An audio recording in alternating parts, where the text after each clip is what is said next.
on ne peut parler des fonctions orales motrices sans parler de la déglutition. Je suis Élise Larouche, physiothérapeute en pédiatrie.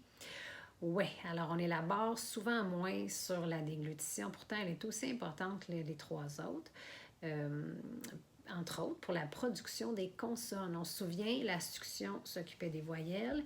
Eh bien, tous les sons qui sont produits grâce à l'arrière de la bouche et de la gorge vont être dus à une bonne déglutition. C'est aussi cette fonction-là qui va permettre d'avoir une bonne digestion, un bon fonctionnement intestinal, éliminatoire, parce que quand la déglutition se fait bien, en harmonie avec la respiration, bébé avale beaucoup moins d'air quand il est allaité ou qu'il boit au biberon. Et vous allez entendre un boire beaucoup moins bruyant, beaucoup plus harmonieux. Alors, les bébés digèrent beaucoup mieux à ce moment-là. Et même, je suspecte que même les plus vieux, même chez nous, quand on respire, qu'on avale comme il faut, on s'assure d'une meilleure santé digestive. C'est aussi grâce à la déglutition qu'on va être capable de bien gérer les liquides dans notre bouche. Le passage de l'avant à l'arrière, des côtés, sans s'étouffer, sans que ça coule, que ça sorte de la bouche. Alors, ça va être bon. La déglutition de vos bébés va être bonne. Si vous l'entendez souvent faire des bruits dans le fond de la gorge, se gargariser lui-même, même quand il boit, vous allez l'entendre chez les tout-petits. Puis qu'il n'y a pas trop de compensation au niveau de la bouche et des lèvres, qu'il est détendu. Sinon, ben c'est ça. Vous allez voir le lait qui sort au niveau de la bouche. Beaucoup de compensation de la langue, des lèvres, de la bouche. Puis, ça va être laborieux. Il y a un petit test qu'on fait rapidement, mais faites ça chez vos plus vieux, pas chez vos bébés. Ils vont se demander qu'est-ce que vous faites là. Vous allez leur demander d'insérer le doigt dans votre bouche, dans leur bouche, et vous allez leur demander d'avaler. Comme ça. Alors, s'il n'y a pas trop d'effort qui est mis à vouloir fermer les lèvres ensemble, que la langue sort et la bouche compense solidement, bien, ça veut dire que la déglutition doit être bonne. Donc, pour les aider, si vous avez un doute, bien, c'est sûr, ou même prévenir une bonne fonction de la déglutition, vous pouvez, dès leur jeune âge, le 9-12 mois, les bébés aiment ça nous imiter. Alors, vous pouvez très bien leur faire des bruits de gorge avec le gargarisme. Vous prenez de l'eau, vous leur mettez de l'eau dans la gorge, dans la bouche, ou eux-mêmes, ils prennent leur liquide. Puis là, vous pouvez faire le mouvement de gargariser, la tête en arrière. Vous pouvez faire des bruits de bouche aussi avec le liquide dans la bouche et vous amuser.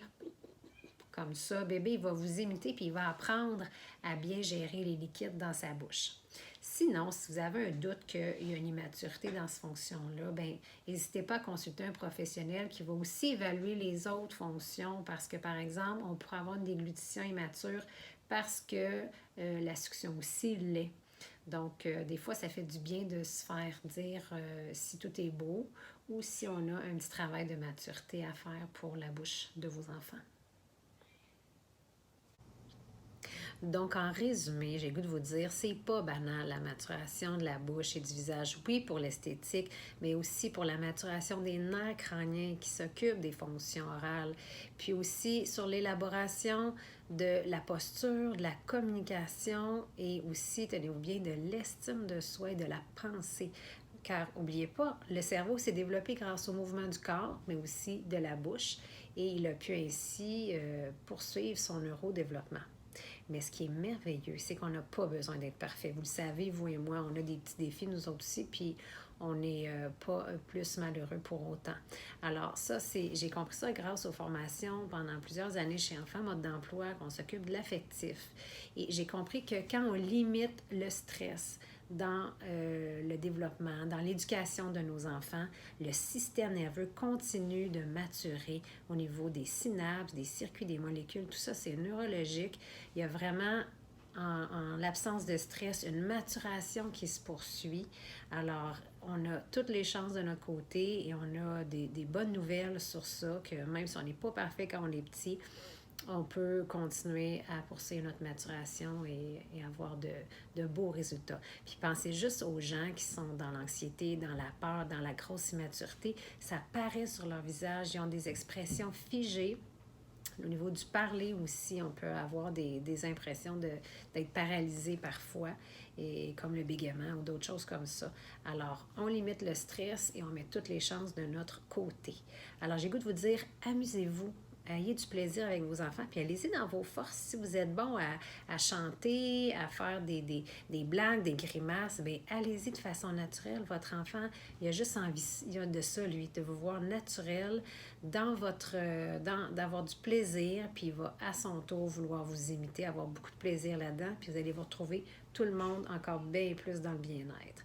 Alors, sur ce, ben merci de votre écoute et à bientôt, j'espère. Bye bye.